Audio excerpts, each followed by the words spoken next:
Hi friends, welcome to our channel. Today discussing about the subject name వచ్చేసి Telugu methodology. Telugu మెథడాలజీలో one of the most important topic అయినటువంటి బోధనా పద్ధతులు అనే topic సంబంధించి మనం కంటిన్యూస్గా వీడియోస్ అయితే చేసుకుంటున్నాం. అందులో భాగంగా ఇవాళ వచ్చేసి మనం వ్యూహం దాని నిర్వచనాల గురించి అయితే తెలుసుకుందాం. ఎవరైనా మన ఛానల్ని ఫస్ట్ టైం చూస్తూ సబ్స్క్రైబ్ చేసుకోకుండా చూస్తున్నారు వారంతా కూడా లైక్ చేయండి, షేర్ చేయండి, తప్పకుండా సబ్స్క్రైబ్ అయితే చేసుకోండి. మన ఛానల్లో వచ్చేసి తెలుగు మెథడాలజీకి సంబంధించి కంప్లీట్ ఇన్ఫర్మేషన్ అయితే నేను షేర్ చేస్తాను, తప్పకుండా అయితే చేస్తాను. ఏ అంశాన్ని కూడా నేను మిస్ చేయను. సో మన ఛానల్లో తెలుగు మెథడాలజీకి సంబంధించి ప్రతి ఒక్కరు కూడా ఫాలో అవ్వచ్చు అనమాట. ఇప్పుడైతే కంటెంట్లోకి వెళ్దాం. వ్యూహం భవిష్యత్ని రూపుదిద్దేదిగా ఉంటుంది. ఇది లభ్యమైన సాధనాలతో ఆశించిన గమ్యాలను సాధించడానికి చేసే మానవ ప్రయత్నం అని చెప్పినది వచ్చేసి మార్క్స్ మెకావోన్ వ్యూహానికి సంబంధించి ఒక నిర్వచనాన్ని అయితే ఇవ్వడం జరిగింది. వ్యూహం భవిష్యత్తుని రూపుదిద్దేదిగా ఉంటుంది. ఇది లభ్యమైన సాధనాలతో ఆశించిన గమ్యాలను సాధించడానికి చేసే మానవ ప్రయత్నం. నెక్స్ట్ నిర్వచనం వచ్చేసి ప్రొఫెసర్ రిచర్డ్ రూమెల్డ్ అనే ఆయన వ్యూహాన్ని ఒక విధమైన పరిష్కార సాధనంగా నిర్వచించాడు. మంచి వ్యూహం ఒక అంతర్గత నిర్మాణాన్ని కలిగి ఉంటుంది. దానిని ఆయన కేంద్రకం అని పేరు పెట్టారు. కేంద్రకంలో 3 ముఖ్యమైన అంశాలు ఉంటాయి. అవి వచ్చేసి సవాలు స్వభావాన్ని వివరించే నిర్ధారణ, సవాలును ఎదుర్కోగల మార్గదర్శక విధానం, థర్డ్ వన్ వచ్చేసి మార్గదర్శక విధాన నిర్వహణ కోసం రూపొందించిన కృత్యాలు. ఇవి వచ్చేసి మనకు ప్రొఫెసర్ రిచర్డ్ రూమెల్డ్ గారు వ్యూహాన్ని ఒక విధమైన పరిష్కార సాధనంగా నిర్వచించి, మంచి వ్యూహం ఒక అంతర్గత నిర్మాణాన్ని కలిగి ఉంటుందని దానికి ఆయన కేంద్రం అనేది పేరు పెట్టడం జరిగింది. కేంద్రంలో 3 ముఖ్యమైన అంశాలు ఉంటాయని, అవి వచ్చేసి సవాలు స్వభావాన్ని వివరించే నిర్ధారణ, సవాలుని ఎదుర్కోగల మార్గదర్శక విధానం దాని నిర్వహణ కోసం రూపొందించిన కృత్యాలు. ఈ 3 అంశాలు కూడా మనకు ప్రొఫెసర్ రిచర్డ్ రూమెల్ గారు పేర్కొనడం అయితే జరిగింది వ్యూహం గురించి. నెక్స్ట్ వచ్చేసి భాషా బోధన తరగతులలో అనుసరించదగినటువంటి కొన్ని వ్యూహాలు క్రింది విధంగా ఉన్నాయి. అంటే మనం భాషను బోధించేటప్పుడు ఆ క్లాస్లో కొన్ని వ్యూహాలు అయితే మనం అనుసరించాలన్నమాట. ఆ వ్యూహాలు ఈ క్రింది విధంగా అయితే ఉన్నాయి. అందులో ఒకటి చూసినట్టయితే విద్యార్థులు క్రియాశీల అభ్యాసకులుగా తయారయ్యేందుకు తగిన భాగస్వామ్య అభ్యసన విధానాలను రూపకల్పన చేయడం లేదా నిర్వహించడం అనేది జరగాలి. ఎగ్జాంపుల్స్ వచ్చేసి దేనికి ఎగ్జాంపుల్స్ అంటే విద్యార్థులు క్రియాశీల అభ్యాసకులుగా తయారవ్వడానికి, అదేవిధంగా భాగస్వామ్య అభ్యాసన విధానానికి రూపకల్పన చేయడానికి కొన్ని వ్యూహాలు అయితే ఉంటాయి. ఆ వ్యూహాలు ఏవేవంటే మేధో మథనం, జట్టు పనులు, అన్వేషణ, చర్చలు మొదలైన కృత్యాలను సందర్భానుసారంగా ఎంపిక చేసుకొని బోధనా వ్యూహాలను రచించుకోవాలి. అంటే టీచింగ్ చేసేటప్పుడు మనం కొన్ని వ్యూహాలు అయితే పాటించాలి. అందులో భాగంగా విద్యార్థులను క్రియాశీల అభ్యాసకులుగా తయారు చేయడానికి మరియు వారి అభ్యాసనలో భాగస్వాములు కావడం కోసం వాళ్ళకు కొన్ని వ్యూహాలు అయితే రచించాల్సిన అవసరం ఉంది. అవి ఏంటంటే మేధో మథనం, జట్టు పనులు, అన్వేషణలు, చర్చలు మొదలైన కృత్యాలన్నీ కూడా వ్యూహాలుగా రచించుకోవాలన్నమాట. నెక్స్ట్ వన్ వచ్చేసి మనకు విద్యార్థుల యొక్క జ్ఞాన నిర్మాణానికి ఉపకరించే ఆలోచన, బహుకోణీయ దృక్పథంతో ఆలోచించడం, ఊహించడం, విచక్షణ, సమస్య పరిష్కార నైపుణ్యం మొదలైన మేధో చర్యలకు సవాలు విసరగలిగే బోధనా వ్యూహాలను తరగతిలో అమలు చేయాలి. ఎటువంటి బోధనా వ్యూహాలు అమలు చేయాలి క్లాస్లో అంటే విద్యార్థి యొక్క జ్ఞానం నిర్మించబడే ఆలోచనలు ఉండాలి. ఒకే విధమైన ఆలోచనలు కాకుండా బహుకోణీయ దృక్పథంతో ఆలోచించేలా వాళ్ళని చేయాలి.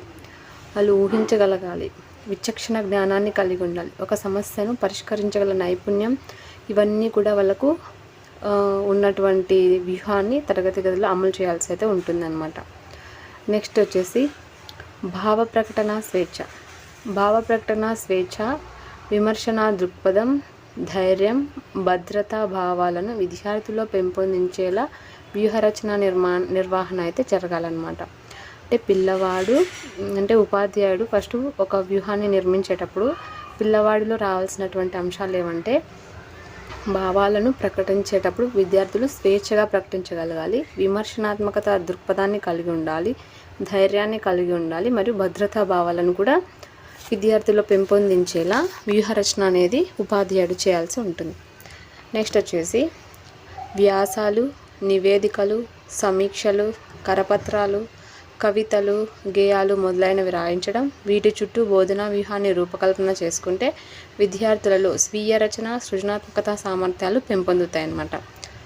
ఇక్కడ వచ్చేసి పిల్లవాడిలో వ్యాసాలు రాయించడం ద్వారా, నివేదికలు రాయించడం ద్వారా, సమీక్షలు రాయించడం ద్వారా మరియు కరపత్రాలు, కవితలు, గేయాలు ఇవన్నీ రాయించడం ద్వారా వాళ్ళలో వ్యూహ రూపకల్పనకు సంబంధించి కొన్ని ఆలోచనలు అయితే డెవలప్ అవుతాయన్నమాట. వీటి చుట్టూ బోధన యొక్క వ్యూహాన్ని రూపకల్పన చేసుకుంటే, పై అంశాల చుట్టూ బోధన యొక్క వ్యూహాన్ని రూపకల్పన చేసుకుంటే విద్యార్థులు స్వీయ రచన మరియు సృజనాత్మకత ఈ రెండు అంశాలు కూడా బాగా డెవలప్ అవుతాయన్నమాట. స్వీయ రచన, సృజనాత్మకత. నెక్స్ట్ వన్ వచ్చేసి బహుళస్థాయి విద్యార్థుల భాషా అభ్యసనానికి దోహదం చేసే సమూహ పఠనం, చర్చలు, ప్రతిస్పందనలు, గోడ పత్రికలను రాయించడం, నాటకీకరణ, తోలుబొమ్మలు, అనువాదం ఇంకా ఎన్నో ప్రాజెక్ట్ పనులను వ్యూహంలో కృత్యాలుగా చేసుకోవచ్చు. ఇక్కడ వచ్చేసి బహుళ స్థాయి విద్యార్థుల భాషా అభ్యసనానికి చాలా స్థాయిలో అంటే ప్రైమరీ, అప్పర్ ప్రైమరీ ఈ విధంగా అన్ని ఎలిమెంటరీ విధంగా బహుళ స్థాయి విద్యార్థులకు భాషను అభ్యసించడానికి దోహదం చేసే సమూహ పఠనం, చర్చలు, ప్రతిస్పందనలు, గోడ పత్రికలు రాయించడం, నాటకీకరణ, తోలుబొమ్మలు, అనువాదం ఇలా అన్ని ప్రాజెక్ట్ పనులలో వ్యూహాన్ని కృత్యాలుగా చేసుకోవచ్చు అన్నమాట. నెక్స్ట్ మెథడ్ వచ్చేసి మనకు జిగ్సా పద్ధతి. అందరి విద్యార్థుల పరస్పర సహకారంతో అభ్యసించడానికి అనువైన చక్కటి వ్యూహాన్ని జిగ్సా మెథడ్ అనేది పిలుస్తారు. ఈ విధానంలో సమూహంలోని ప్రతి ఒక్కరూ అభ్యసన కృత్యంలో ఒక ముఖ్యమైన పాత్రను పోషిస్తారు. ఈ జిగ్సా మెథడ్లో విద్యార్థులందరూ పరస్పరం ఒకరికొకరు సహకరించుకుంటూ అభ్యసించడానికి అనువైనటువంటి చక్కని వ్యూహాన్ని ఏర్పరచుకుంటారు. దీన్ని మనం జిగ్సా మెథడ్ అనేది పిలుస్తాం అన్నమాట. ఈ విధానంలో సమూహంలో ఉన్నటువంటి ఏ సమూహాలు అయితే ఉంటారో ఆ సమూహంలో ప్రతి ఒక్కరూ కూడా అభ్యసన కృత్యంలో ఒక ముఖ్యమైన పాత్రను అయితే పోషించాల్సి ఉంటుంది. జిగ్సా మెథడ్లో ప్రతి విద్యార్థి కూడా పరస్పరం సహకరించుకుంటూ ఈ విధంగా తరగతి గదిలో వ్యూహరచన అనేది చాలా ఇంపార్టెంట్ అయితే ఉంటుందన్నమాట. అందులో భాగంగా ఒక పద్ధతే మనకి జిగ్సా పద్ధతి. ఇందులో ఉన్నటువంటి ప్రతి విద్యార్థి ఒకరికొకరు, ఇందులో ఒక సమూహం ఉన్నట్టయితే ఆ సమూహంలోని విద్యార్థులంతా పరస్పర సహకారంతో అభ్యసించడం అయితే జరుగుతుంది. అది ఒక మంచి వ్యూహంగా అయితే పరిగణిస్తారు. ఈ విధానంలో సమూహంలో ఎవరైతే పాల్గొన్నారో ఆ పాల్గొన్నటువంటి ప్రతి విద్యార్థి కూడా ఆ కృత్యంలో మంచి పాత్రను అయితే పోషిస్తారనమాట. ఇప్పుడు వచ్చేసి ఈ జిగ్సా విధానాన్ని ఇలియత్ అరన్సన్ అనే వ్యక్తి దీన్ని ప్రతిపాదించడం అయితే జరిగింది, జిగ్సా పద్ధతిని. ఈ విధానాన్ని తరగతిలో వినియోగించే క్రమంలో తరగతిలో విద్యార్థులను కొన్ని సమూహాలుగా విభజించాలి. ప్రతి సమూహంలో 5 లేదా 6 విద్యార్థులు అయితే ఉండాలి. సమూహంలోని ప్రతి విద్యార్థికి నియోజనం లేదా ప్రాజెక్టుకు సంబంధించిన ఒక అంశాన్ని కేటాయించి విద్యార్థులు తమకు ఇచ్చిన అంశానికి సంబంధించిన సమాచారాన్ని సేకరించి అధ్యయనం అయితే చేయాలన్నమాట. ఇక్కడ ఏంటంటే జిగ్సా పద్ధతిని కనుగొన్న వ్యక్తి వచ్చేసి ఇలియత్ అరన్సన్. ఈ విధానాన్ని తరగతి గదిలో మనం వినియోగించే టైంలో కొన్ని సమూహాలుగా అయితే చేయాల్సి ఉంటుంది. ఆ సమూహాల్లో ఉన్నటువంటి విద్యార్థుల సంఖ్య వచ్చేసి 5 లేదా 6 విద్యార్థులు అయితే ఉండాలి. సమూహంలో ఉన్నటువంటి ప్రతి విద్యార్థికి, ఇక్కడ ప్రతి ఒక్క విద్యార్థి ఒక ముఖ్యమైన పాత్రను పోషిస్తారని చెప్పుకున్నాం కదా. ప్రతి విద్యార్థికి ఒక నియోజనం లేదా ప్రాజెక్టుకు సంబంధించిన ఒక అంశాన్ని కేటాయించడం అయితే జరుగుతుంది. ఏ అంశాన్ని అయితే మనం వాళ్ళకి కేటాయిస్తామో వాళ్ళకి ఇచ్చినటువంటి అంశానికి సంబంధించిన సమాచారాన్ని ఆ విద్యార్థి సేకరించి అధ్యయనం చేయాల్సి ఉంటుంది. ఈ అంశాన్ని గురించి తన బృందంలోని ఇతర విద్యార్థులకు వివరించాలి. తరగతిలోని ఇతర విద్యార్థులతో కూడా చర్చించాలంటే ఒక సమూహం ఉంటుంది. ఆ సమూహంలో 5 లేదా 6 విద్యార్థులు ఉంటారు. ఆ విద్యార్థులందరికీ ఒక్కొక్కరికి ఒక్కొక్క అంశాన్ని అయితే ఇవ్వడం జరుగుతుంది. ఆ అంశాన్ని ప్రతి విద్యార్థి కూడా దానికి సంబంధించిన సమాచారాన్ని అంతా సేకరించి అధ్యయనం అయితే చేస్తారు. ఆ సేకరించి అధ్యయనం చేసిన అంశాన్ని ఆ విద్యార్థుల బృందంలో ఇతర విద్యార్థులకు వివరించాలి, అంటే ఎక్స్ప్లెయిన్ చేయాలి. ఎక్స్ప్లెయిన్ చేసిన తర్వాత ఆ విద్యార్థులతో కూడా చర్చించాలన్నమాట. ఈ విధంగా ప్రతి విద్యార్థి కూడా ఒక ఇంపార్టెంట్ రోల్ అయితే పోషిస్తాడనమాట. విద్యార్థులకు అంశాలను కేటాయిస్తున్నప్పుడు సంఖ్యా పద్ధతిని అనుసరించాలి. విద్యార్థులకు ఈ అంశం, ఒక్కో విద్యార్థికి ఒక అంశాన్ని ఇచ్చేటప్పుడు వాళ్ళకు ఒక నెంబర్ అయితే ఇవ్వాలన్నమాట. సంఖ్యా పద్ధతిని అనుసరించాలి. తరగతిలోని అన్ని బృందాలలో 1వ సంఖ్య కేటాయించిన విద్యార్థులందరికీ ఒకే అంశాన్ని ఇవ్వాలి. అంటే ఇక్కడ విద్యార్థులకు మనం సంఖ్యా పద్ధతిని అనుసరించాలని చెప్పాము. ఎందుకు? అంశాన్ని ఇవ్వడం కోసం. తరగతిలోని అన్ని బృందాలలో ఒక క్లాస్లో ఒక 10 గ్రూప్స్ చేస్తుంటాం. ఆ గ్రూప్స్లో ప్రతి ఒక్కరికి ఒక్కో నెంబర్ ఇస్తాం. ఆ అన్ని గ్రూప్స్లో ఒక్కొక్క నెంబర్ ఉన్న వాళ్ళందరికీ కూడా ఒకే అంశాన్ని ఇవ్వడం జరుగుతుంది అనమాట. అదేవిధంగా 2వ గ్రూపు 3, 4, 5 సంఖ్య వచ్చిన విద్యార్థులందరికీ ఒకేటే టాపికే ఉంటుందన్నమాట. తమకు ఇచ్చిన అంశం గురించి విద్యార్థులు అధ్యయనం చేసిన తర్వాత అన్ని సమూహాలు ఒక చోట సమావేశమై తమకు తెలిపిన సమాచారాన్ని అందరికీ చెప్పి చర్చించి సందేహాలను నివృత్తి చేసుకోవాలి. ఇక్కడ ఎట్లంటే తమకు తెలిపిన సమాచారాన్ని, వాళ్ళకి ఏ అంశం అయితే సమాచారం తెలిసిందో ఆ తెలిసిన సమాచారాన్ని అందరికీ చెప్పి అక్కడ చర్చలు జరిపి సందేహాలు ఏమైనా ఉంటే అక్కడ నివృత్తి అనేది చేసుకోవచ్చు అనమాట. ఆ తర్వాత తమ బృందంలోని ఇతర విద్యార్థులకు ఆ బృందంలోని ఇతర విద్యార్థులు ఉంటారు కదా, తాము అధ్యయనం చేసిన అంశాన్ని గురించి వాళ్ళు వివరిస్తారనమాట. 1వ బృందం వాళ్ళు అయిపోతారు, అంటే 1వ నెంబర్ ఉన్న బృందం వాళ్ళంతా అయిపోతారు. తర్వాత 2nd బృందం వాళ్ళు అట్లంతా వివరించడం అయితే జరుగుతుందన్నమాట. నెక్స్ట్ వచ్చేసి సంఖ్యా పద్ధతిని పాటించడం వలన బృందంలోని ఒక విద్యార్థి తరగతి గదికి రాకపోయినా ఆ బృందంలోని వారు ఇతర బృందాలలో ఆ సంఖ్య వచ్చిన విద్యార్థులు చెబుతున్నప్పుడు వారితో కలిసి కూర్చొని ఆ అంశాన్ని నేర్చుకోవచ్చు అనమాట. ఎందుకంటే ఒక బృందంలో ఉన్న వాళ్ళలో ఎవడన్నా ఒకడు ఆబ్సెంట్ అయ్యాడు, అతను ఆ రోజు రానప్పుడు నెక్స్ట్ డే వచ్చినప్పుడు మిగతా బృందాలలో వాళ్ళు ఉంటారు కదా, వాళ్ళంతా ఆ అంశాన్ని గురించి చర్చించుకుంటున్నప్పుడు ఆ అబ్బాయి విని అక్కడ అంశాన్ని అయితే నేర్చుకోవచ్చు అనమాట. విద్యార్థుల అభ్యాసం వాళ్ళు ఎంతవరకు నేర్చుకున్నారు లేదా అని తెలుసుకోవడానికి క్విజ్ ఆర్ ఎగ్జామ్ ఏదో ఒకటి పెట్టి మూల్యాంకనం అయితే చేస్తాడు ఉపాధ్యాయుడు. ఈ జిగ్సా మెథడ్లో అబ్బాయి నేర్చుకున్నాడా లేదా అని తెలుసుకోవడానికి మూల్యాంకనం చేయడానికి క్విజ్ నిర్వహించవచ్చు లేదా పరీక్ష నిర్వహించవచ్చు. ఈ 2 అంశాల ద్వారా విద్యార్థి యొక్క అభ్యాసాన్ని పరీక్షించవచ్చు అనమాట. నెక్స్ట్ వచ్చేసి మనం డిజిటల్ కంటెంట్ తయారీ గురించి అయితే తెలుసుకుందాం. ఇది వచ్చేసి అత్యాధునిక బోధనా వ్యూహాల్లో ఇదొక విధానం. అత్యాధునిక బోధనా విధానాల్లో ఇది ఒక విధానం. ఉపాధ్యాయుడు తాను బోధించవలసిన ఏదైనా ఒక పాఠ్యాంశాన్ని ఎంపిక చేసుకొని దానిని పాఠ్యపథకాన్ని రూపొందిస్తారు. ఏ అంశాన్ని అయితే తాను ఎంపిక చేసుకున్నాడో ఆ అంశానికి సంబంధించి ఒక లెసన్ ప్లాన్ అయితే రూపొందిస్తాడనమాట. కంప్యూటర్లో నెట్ ఉంటుంది. ఆ నెట్ ఆధారంగా పాఠ్యాంశంలో ఉన్నటువంటి ఫొటోస్ ఉంటాయి కదా, ఆ స్టిల్స్గా చూపించే చిత్రాలను ఎంపిక చేసుకుంటాడనమాట. ఈ డిజిటల్ కంటెంట్ తయారీలో ఉపాధ్యాయుడు ఒక లెసన్ ప్లాన్ అనేది తయారు చేసుకొని నెట్ ఉంటుంది కదా, దాన్ని వేస్ట్ చేసుకొని ఏదైతే పాఠ్యాంశం అయితే ఆయన ప్లాన్ గీసుకున్నాడో ఆ పాఠ్యాంశంలో ఉన్నటువంటి స్థిర చిత్రాలుగా చూపించే చిత్రాలను ఎంపిక చేసుకుంటాడు. పాఠ్యాంశ బోధనకు తన పరిసరాల్లో అందుబాటులో ఉన్నటువంటి వనరులు ఏవి, చెట్లు, నదులు, చెరువులు, ఇతర ప్రకృతి చిత్రాలు వీడియోగా తీసుకొని వాటికి తగు విధంగా వ్యాఖ్యానిస్తూ అంటే వివరిస్తూ రికార్డు చేసిన పాఠ్యాంశాన్ని తరగతి గదిలో ప్రదర్శిస్తాడు. తర్వాత ప్రశ్నోత్తరాల రూపంలో పాఠ్యాంశంపై మూల్యాంకనం నిర్వహిస్తాడు. ఇది కూడా విద్యార్థులకు అందే అత్యంత ఆకర్షణీయమైన బోధనా రీతి.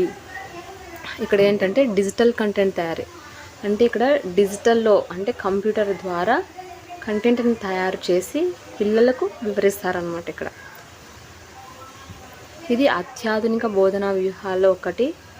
ఇక్కడ ఏదైనా ఒక అంశాన్ని ఆయన బోధించాలనుకున్నప్పుడు దాన్ని ఒక ప్లాన్ ప్రకారం అయితే రూపొందించుకుంటాడు. నెట్ ఆధారంగా కొన్ని టెక్స్ట్ బుక్స్లో ఉన్నటువంటి స్టిల్స్ ఉంటాయి కదా, చిత్రాలు, వాటన్నింటినీ ఎంపిక చేసుకొని ఇంకా మన చుట్టూ ఉన్నటువంటి పరిసరాల వనరులు ఉంటాయి కదా, చెట్లు, నదులు, వీటన్నింటిని బేస్ చేసుకుని ఒక వీడియో అయితే రికార్డ్ చేస్తాడు. ఆ వీడియో రికార్డుకు అనుగుణంగా తను వ్యాఖ్యానిస్తూ అంటే వివరణ చెప్తూ తరగతి గదిలో దాన్ని ప్రదర్శిస్తాడనమాట. తర్వాత పిల్లవాడికి ఎంత మాత్రం అర్థమైంది లేదని తెలుసుకోవడానికి తన మూల్యాంకనం కోసం ప్రశ్నోత్తరాల రూపంలో తన విద్యార్థి యొక్క అభ్యాసాన్ని పరీక్షిస్తాడు. ఏ రూపంలో అంటే ప్రశ్నోత్తరాల రూపంలో. ఇది కూడా విద్యార్థులకు చాలా అత్యంత ఆకర్షణీయంగా ఉంటుందన్నమాట. ఇది డిజిటల్ కంటెంట్ తయారీ. టీచర్ డైరెక్ట్గా నిలబడి ఎప్పుడు టీచర్ డైరెక్ట్గా చెప్పి వినడం బోరింగ్గా అనిపించే విద్యార్థికి ఈ డిజిటల్ కంటెంట్ తయారీ అనే పద్ధతి ద్వారా అనే ఒక వ్యూహం ద్వారా పిల్లవాడికి బోధించడం ద్వారా ఆ పిల్లవాడికి చాలా ఆకర్షణీయంగా ఉంటుందన్నమాట. కంప్యూటర్లో చూసి నేర్చుకుంటున్నాము, అక్కడ చిత్రాలు ఉన్నాయి, బొమ్మలు ఉన్నాయి, కదులుతున్నాయి, అదొక వీడియో రికార్డింగ్.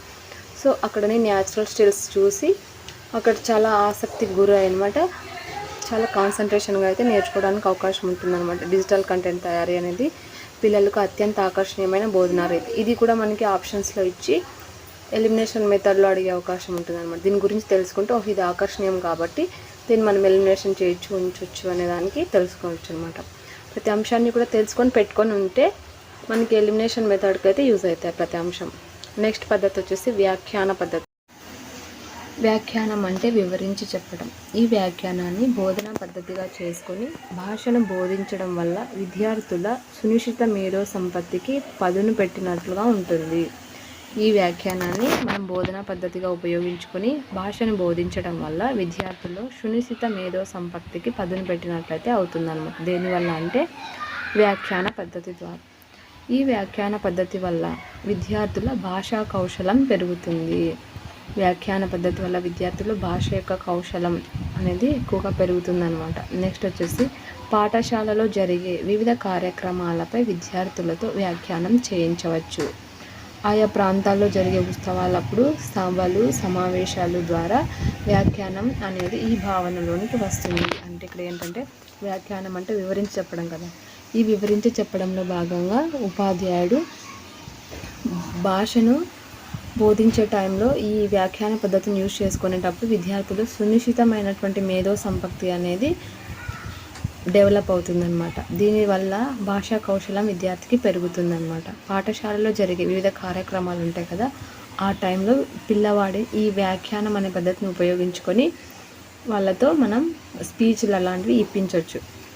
ఇప్పుడు ఎవరైనా ప్రాంతాలు, ఉత్సవాలు కానీ, సభలు కానీ, సమావేశాలు కానీ ఎవరైనా జరుగుతున్నప్పుడు వ్యాఖ్యానం పిల్లలతో చేయించవచ్చు అనమాట.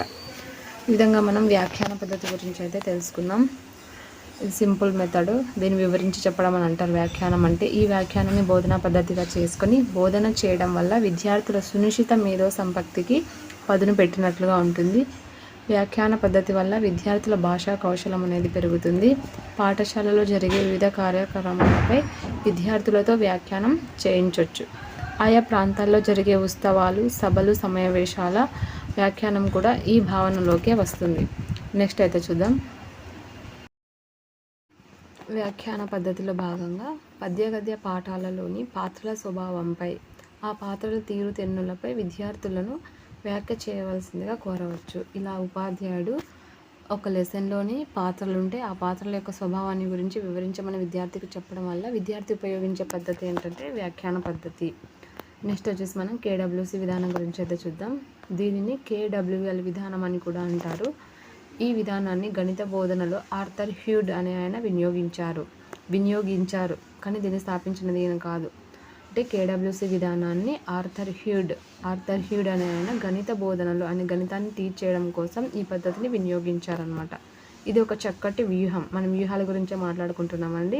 ఇది ఒక చక్కటి వ్యూహం. విద్యార్థులను ఆలోచింపచేయడానికి, వారి ఆలోచనలను ఒక నిర్దిష్ట పథం వైపు పయనింపచేయడానికి ఉపయోగపడుతుంది. ఈ KWC విధానం అనేది విద్యార్థులను ఆలోచింపచేయడానికి, వారి ఆలోచనలను ఒక నిర్దిష్ట పథం వైపు పయనింపచేయడానికి ఉపయోగపడుతుంది. దీనిని ఇతర అంశాల బోధనకు కూడా ఉపయోగించుకోవచ్చు. ఈ ఆర్థర్ హ్యూడ్ అనే ఆయన గణితంలో ఉపయోగించాడు. అదేవిధంగా ఈ KWC విధానాన్ని ఇంకా ఇతర అంశాల బోధనలో కూడా మనం ఉపయోగించుకోవచ్చు అనమాట. ఏదైనా ఒక అంశాన్ని గురించి నేర్చుకునే ముందు లేదా చర్చించే ముందు పిల్లల్ని ఆ అంశం గురించి తమకు ఏం తెలుసో చెప్పమనాలి. అది మొదటి సోపానం కింద కన్సిడర్ చేసినట్టయితే దీనికి సమాధానంగా వచ్చే సమాచారం పిల్లల యొక్క పూర్వ జ్ఞానాన్ని సూచిస్తుంది కదా. ఇది ఫస్ట్ క్వశ్చన్ వేస్తాం, ఒక అంశాన్ని గురించి నీకు ఏమైనా తెలుసా, అప్పుడు వాళ్ళకి తెలిసిన అంశాన్ని చెప్తారనమాట. దీన్ని ఏమంటారంటే పూర్వజ్ఞానానికి సంబంధించిన అంశంగా చెప్పచ్చు అనమాట. KWLలో ఫస్ట్ టైం దీన్ని మ్యాథ్స్లో ఉపయోగించినది ఎవరంటే ఆర్థర్ హ్యూడ్. ఇది ఒక చక్కని వ్యూహం. విద్యార్థులను ఆలోచించడానికి లేదా ఆలోచనలను ఒక నిర్దిష్టమైన పథం వైపు పయనింపచేయడానికి ఉపయోగపడే విధానం ఇది. దీనిని ఇతర అంశాల బోధన కూడా ఉపయోగించవచ్చు. ఏదైనా ఒక అంశాన్ని గురించి నేర్చుకునే ముందు లేదా చర్చించే ముందు పిల్లల్ని ఆ అంశం గురించి తమకు ఏం తెలుసో చెప్పమనాలి. ఇది వచ్చేసి మనకు మొదటి సోపానం అనమాట. దీనికి సమాధానంగా వచ్చే సమాచారం పిల్లల యొక్క పూర్వ జ్ఞానాన్ని సూచిస్తుంది. వాట్ ఐ నో, ఫస్ట్ డబ్ల్యూలో వాట్ ఐ నో అంటారు. ఇది కేడబ్ల్యూసి విధానంలో ఫస్ట్ కేని సూచిస్తుంది. కేడబ్ల్యూసిలో కే అంటే నో, వాట్ ఐ నో నాకేం తెలుసు అనేదాన్ని తెలియజేస్తుంది అనమాట. ఈ అంశానికి సంబంధించి వాళ్ళు తెలియని లేదా తెలుసుకోవాలనుకుంటున్న విషయాలు ఏవో గుర్తించమని పిల్లలను అడగాలి. నీకు ఏం తెలుసు, నీకు ఏమి తెలియదు, ఏం తెలుసుకోవాలనుకుంటున్నావు, తెలియని అంశాన్ని లేదా తెలుసుకోవాలనుకుంటున్న విషయాలు ఏవో గుర్తించడానికి పిల్లలను మనం అడగాలన్నమాట. వాట్ ఐ నో, ఫస్ట్ కే కాబట్టి నో. ఇదండి కేడబ్ల్యూసి విధానంలో. దీనికి ఇంకొక పేరు వచ్చేసి కేడబ్ల్యూఎల్ అంటారు. దీన్ని ఆర్థర్ హ్యూడ్ మ్యాథ్స్లో వినియోగించడం జరిగింది. ఇది ఒక చక్కటి వ్యూహం. విద్యార్థులను ఆలోచింపచేయడానికి, వారి ఆలోచనలను ఒక నిర్దిష్ట పదం వైపు పయనింపచేయడానికి ఉపయోగకరంగా ఉంటుంది.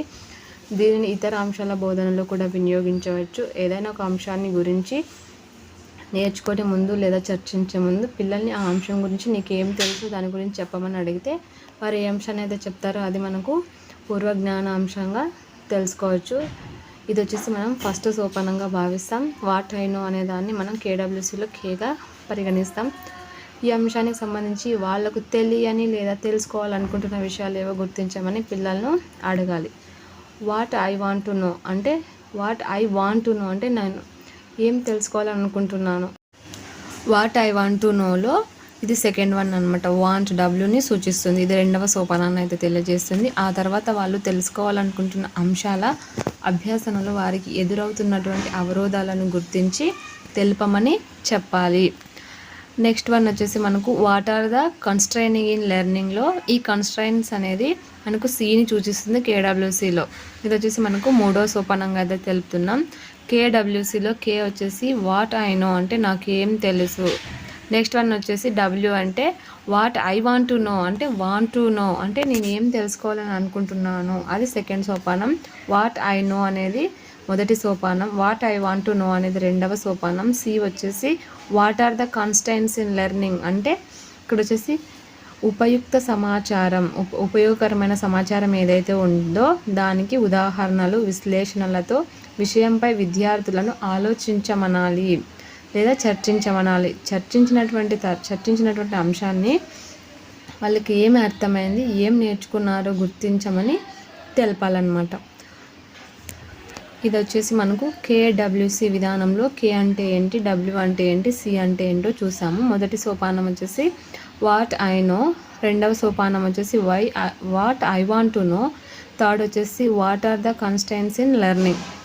ఈ మూడు అంశాలు కూడా మనకు కేడబ్ల్యూసిలో ఉన్నటువంటి అంశాలు. నెక్స్ట్ వచ్చేసి మనం కేడబ్ల్యూఎల్లో దీన్ని కేడబ్ల్యూఎల్ అని కూడా అంటారని చెప్పినాం కదా. అందులో ఎల్ వచ్చేసి ఏం సూచిస్తుంది అంటే మనకు వాట్ ఐ లెర్న్ అనే దాన్ని సూచించేది వచ్చేసి కేడబ్ల్యూఎల్లో ఎల్, కేడబ్ల్యూసిలో సి వచ్చేసి what are the constraints in learning అనమాట. What are the constraints in learning అనేది కేడబ్ల్యూసిలోని సి అంశమైనటువంటి మూడో సోపానాన్ని తెలియజేస్తుంది. ఈ మూడో సోపానంలో ఏముంటుంది అంటే ఉపయోగకరమైనటువంటి సమాచారం, ఉదాహరణలు, విశ్లేషణలతో విషయంపై విద్యార్థులను ఆలోచించమనాలి మరియు చర్చించమనాలి. చర్చించిన తర్వాత వాళ్ళకి ఏమి అర్థమైందో, ఏం నేర్చుకున్నారో గుర్తించమని అడగాలన్నమాట. తెలుసుకున్నాం కేడబ్ల్యూఎల్ అంటే ఏంటి అని, వాట్ ఐ లెర్న్ అని. ఈ కేడబ్ల్యూఎల్ వ్యూహం ద్వారా ఉపాధ్యాయుడు విద్యార్థిని స్వయం అధ్యయనం వైపు నడిపిస్తాడు. ఈ కేడబ్ల్యూఎల్ వ్యూహంలో విద్యార్థిని ఉపాధ్యాయుడు సొంతంగా తనంతట తాను నేర్చుకునే వైపుగా నడిపిస్తారనమాట. ఈ విధానంలో వ్యాకరణ సూత్రాలను చక్కగా వివరించి చెప్పచ్చు. ఇది చాలా ఇంపార్టెంట్ అనమాట. ఏ విధానంలో మనం వ్యాకరణ సూత్రాలను వివరించి చెప్పచ్చు అంటే కేడబ్ల్యూఎల్ విధానంలో మనం వ్యాకరణ సూత్రాలను చక్కగా వివరించవచ్చు. ఇది ఆప్షన్స్లో ఇచ్చినప్పుడు కేడబ్ల్యూ అనేది ఎవరు పట్టించుకోరు. దీని గురించి మనం తెలుసుకుంటే ఆ ఆప్షన్ గురించి కొంతసేపు ఆలోచించవచ్చు అనమాట. వ్యాకరణ సూత్రాలను మనం కేడబ్ల్యూఎల్ అనే వ్యూహాన్ని ఉపయోగించి మనం బోధించవచ్చు అని అయితే నేర్చుకుంటాం అనమాట. నెక్స్ట్ వచ్చేసి మనం ఈ అంశాన్ని అంతా ఒకసారి బ్రీఫ్గా చూద్దాము.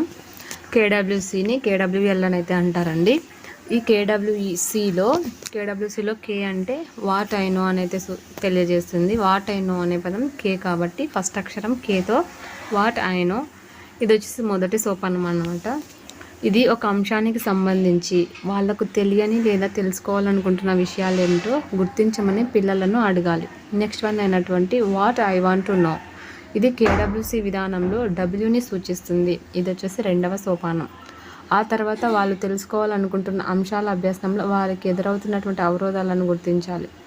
నెక్స్ట్ సి వచ్చేసి కన్స్ట్రైనింగ్ లెర్నింగ్. అంటే what are the constraining learning. ఇది వచ్చేసి కేడబ్ల్యూసి విధానంలో సిని సూచిస్తుంది. ఇది మూడవ సోపానం. ఇక్కడ వచ్చేసి ఉపయోగకరమైన సమాచారం ఏదైతే ఉందో అది ఉదాహరణలు విశ్లేషణలతో విద్యార్థులను ఆలోచించమనాలి లేదా చర్చించమనాలి. చర్చించమనేది వాళ్ళకి ఎంత మాత్రం అర్థమైందో ఏం నేర్చుకున్నారో వాళ్ళను తెలపమనాలి. నెక్స్ట్ వచ్చేసి వాట్ ఐ లెర్న్. ఇది కేడబ్ల్యూఎల్ విధానంలో ఎల్ని సూచిస్తుంది. ఈ కేడబ్ల్యూఎల్ వ్యూహం ద్వారా విద్యార్థిని ఉపాధ్యాయుడు స్వయం అభ్యసనం వైపు నడిపిస్తాడనమాట. ఈ విధానంలో వ్యాకరణ సూత్రాలు చక్కగా వివరించి చెప్పొచ్చు. ఇది చాలా ఇంపార్టెంట్. సమస్యలకు వాటి పరిష్కారాలను సూచిస్తూ విద్యార్థులు తమదైన మాటలతో వక్తృత్వం చెప్పడం, వ్యాసరచన చేయడం వంటివి చేయించవచ్చు అనమాట. అంటే ఇక్కడ సమస్యలు ఏమైనా ఉంటే వాటి పరిష్కారాలను తనదైన మాటలతో వక్తృత్వం అంటే వాళ్ళు చెప్పడం ద్వారా, వ్యాసను రచన చేయడం ద్వారా సమస్య పరిష్కారాన్ని చేయొచ్చు అనమాట. నెక్స్ట్ వచ్చేసి మనం కార్యశిబిరం అనే వ్యూహం గురించి చూసినట్లయితే దీన్ని ఆంగ్లంలో వర్క్షాప్ అంటారు. విద్యార్థులు నిర్దిష్టమైన పనిలో నిమగ్నం అవ్వటం ఈ పద్ధతిలో ముఖ్యమైనది. కార్యశిబిరం అంటే పనిలో నిమగ్నం అవ్వడం. వస్తువులను, పరికరాలను సమకూర్చుకొని విద్యార్థులు సృజనాత్మకత లేదా నిర్మాణాత్మక కృత్యాలలో పాల్గొంటారు.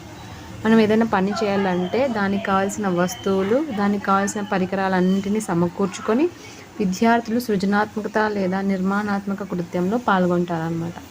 ఇక్కడ వ్యక్తిగత, జట్టు కృత్యాలు ఈ విధంగా వ్యక్తిగత కృత్యమైనా ఉండొచ్చు, జట్టు కృత్యమైనా ఉండొచ్చు, పూర్తి తరగతి కృత్యంగా కానీ ఈ కార్యశిబిరం నిర్వహించవచ్చు.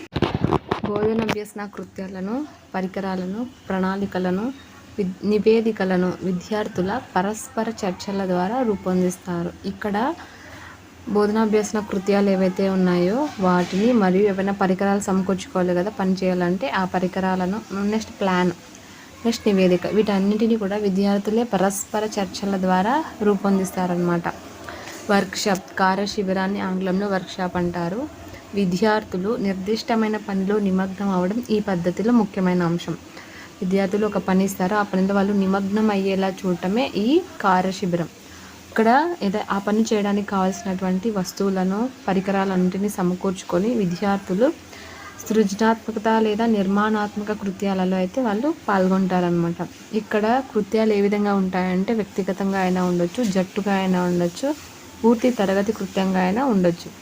ఈ 3 పద్ధతుల ద్వారా కార్యశిబిరం అనేది నిర్వహించడం జరుగుతుంది. బోధన అభ్యసన కృత్యాలను, పరికరాలను, ప్రణాళికలను, నివేదికలను విద్యార్థులు పరస్పరం చర్చించుకోవడం ద్వారా రూపొందించడం జరుగుతుంది అన్నమాట. నెక్స్ట్ వచ్చేసి మనకు సదస్సులు లేదా సెమినార్స్ అండి. ఇది వచ్చేసి మనం నెక్స్ట్ వీడియోలో కంటిన్యూషన్ పార్ట్గా అయితే నేర్చుకున్నాం. నెక్స్ట్ వచ్చేసి సెమినార్స్, సింపోజియం, సిమ్యులేషన్ ఈ అంశాలు అయితే ఉంటాయి. అవి కూడా వ్యూహంలో కొన్ని భాగాలు. ప్రతి ఒక్కరు కూడా నెక్స్ట్ వీడియోని మిస్ కాకుండా అయితే చూడండి. ఈ వీడియో అయితే ఇంతటితో కంప్లీట్ చేస్తున్నా. నెక్స్ట్ ఎవరైతే మన ఛానల్ని చూస్తున్నారో వారంతా కూడా లైక్ చేయండి, షేర్ చేయండి, తప్పకుండా సబ్స్క్రైబ్ అయితే చేసుకోండి. రేపు వచ్చే వీడియో ఏదైతే ఉంటుందో అది చాలా ఇంపార్టెంట్ అండి.